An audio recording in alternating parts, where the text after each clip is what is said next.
Hi everybody, welcome to This Week in Falmouth. I am Michael. I am Susan. On this cold February day, hard to believe we're already in February. Yeah. So, It's February, so we're going to start out with Black History Month. There you go, that's February the month. is Black History Month.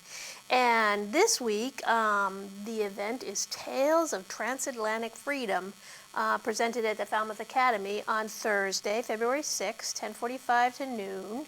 The original work features internationally renowned mezzo-soprano Andrea Baker, composer Howard Moody, and special guest artist Newman Taylor Baker. Together they blend vocals, piano, viola, and even a washboard to explore the labor, resilience, and contributions of the African diaspora through the music of folk, blues, jazz, and opera. Cool. This event is co-sponsored by the Woods Hole Diversity Initiative and is free and open to the public. Washboard. Washboard. I like it. Yeah. Pretty neat. All right. Maybe throw some spoons in there. Great. Falmouth Arts Center Book Group. Marvin Miller talks about Betty Saar, Heart of a Wanderer. On Thursday, February 6, 2 o'clock, at the Falmouth Arts Center, Robin Joyce Miller will speak about acclaimed artist Betty Saar. The talk is free and open to all. The book Heart of a Wanderer sheds new light on Saar's unique creative process, her trips around the world, and the diverse ways in which her artworks engage with global histories of travel and forced migration. Okay. The program will include a slideshow presentation, suggestions for how you can be inspired by the work, and a Q&A. Great. Wonderful. Yeah. Mm-hmm. Free author talk by David S. Tatel on Vision, a memoir of blindness and justice. On Thursday, February 6 at 2 p.m. This is offered by the Falmouth Jewish Congregation. It is a Zoom presentation. And there's information on our website, Falmouth Chamber, on how to sign up for the Zoom links so that you can watch this, this talk. It is free and open to everyone.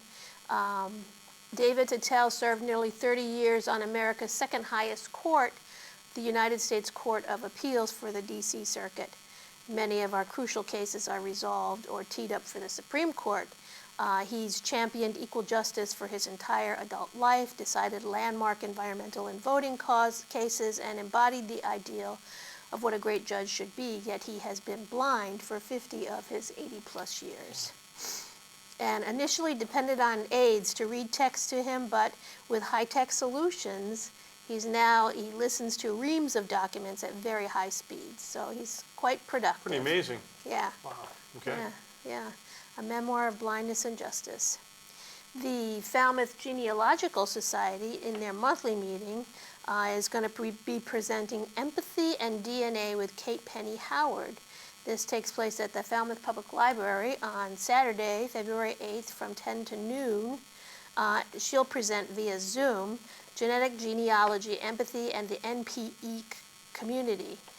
NPE is when people take consumer DNA tests and discover that their biological parent is not the parent expected.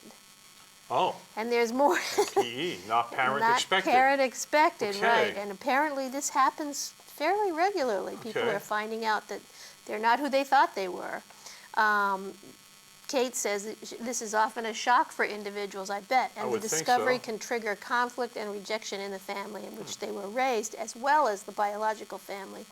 So she'll lead an exploration into the history and culture surrounding how we identify family and how consumer DNA testing has reframed those concepts. Very interesting. Isn't that whole, you're right, that DNA testing is very interesting. It's changed a lot of things. Yeah, it has discovered criminals. It has, yes. all of that. Yes. Yeah, it's really, My mother, who is 98% Portuguese, wants to know where that 2% Norwegian came from. She took it and it was like, wow. Who knows, where's that right? 2% Norwegian? My goodness. Yeah. We're going to continue in Felted Valentine's workshop with Cheryl Flett. Saturday, February 8th, 10 to noon at Highfield Hall. Discover the joy of needle felting as you create beautiful Valentine's hearts. I can't believe we're talking about Valentine's Day already. It's not that far away. It's not that far away. This is the perfect way to relax, create and be creative at the same time. Instructor Cheryl Flett of Fab Fun Fiber Say that fast a few dozen times. Right. Provides step-by-step instructions and everything you need to create charming projects to give as gifts or cherish. Excellent. And it's for either beginners or people who understand how to Just in felt. time. Yep. Great. Just in time. Saturday, February 8th from 7:30 to 9:30 at the Catuit Center for the Arts, they will be presenting the Bruce Marshall Group. Okay. Yeah. They return to the stage for the annual winter celebration of the blues. Great. Yeah. The blues. Here we Midwinter go. blues, That's it. yep. The midwinter blues. We're going in the right direction, Exactly. right? Okay. We're headed down the February path. 10th annual fabric and fiber sale. Sunday, February 9th, 10 to 2 o'clock at the Woods Hole Public Library in Woods Hole. People come from far and wide, first to donate and later to buy fabric, yarn, notions.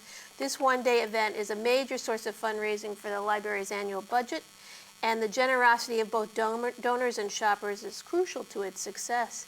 This is the 10th year of this much-anticipated community event, which was started in honor of Fabric Corner, which if you don't know, used to be a fabric shop that was across the street from Cappy's, and it burned down.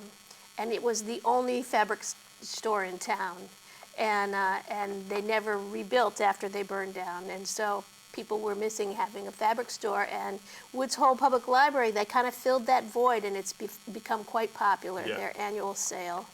That's neat. Yeah. All right. Yeah. And it's a nice alternative to football. There you go. All right. Yes. Yeah. I didn't even think of that. Yeah, Right. exactly. Okay. The West Falmouth Library Book Club is meeting on February 11th at 1:30 p.m. They meet the second Tuesday of every month, and they're discussing The Spy Who Came In From the Cold. Ooh. Everyone's welcome to come discuss. Yep. And that's at West Falmouth Library. Okay. And finally, a virtual author talk by Micah Siva marking Tu B'Shavat. Falmouth Jewish Congregation presents this by Zoom Tuesday, February 11th, 2 p.m.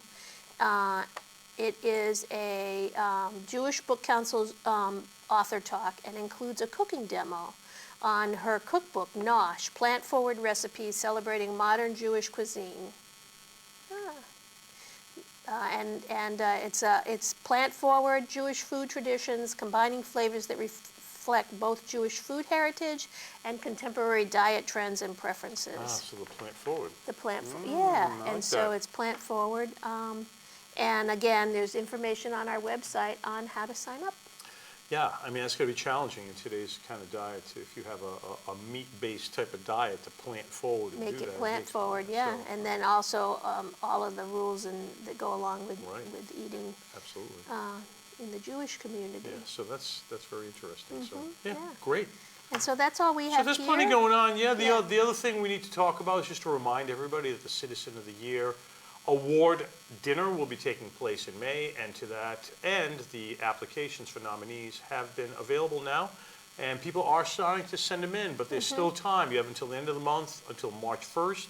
If there's a citizen in our community that you feel should be awarded this honor, please go online and either download an application. You can stop by the office and get an application, and fill it out completely. The instructions are on there, and our board of directors will be reviewing, and we'll be making the announcement of who the 2025 Citizen of the Year will be sometime in March. And we're also planning an after hours on the third Thursday of the month. That's right. And this month it'll be at 8 Cousins Bookstore, the adult and teen bookstore. That's right. Which is just a couple doors down the road from the original bookstore. And their featured nonprofit is the Coalition for Children. Coalition for Children that does a lot out there for children. Again, books involved as well, but if you haven't seen the new store, you need to come out and check it out. Yeah. They've done an amazing job there. It's so cool that we have 8 Cousins on Main Street, children's and then adults and teens. So mark your calendar and come on out. It's going to be a really good time. Yeah, terrific. Yeah. So make it a great week. Yeah, enjoy the week.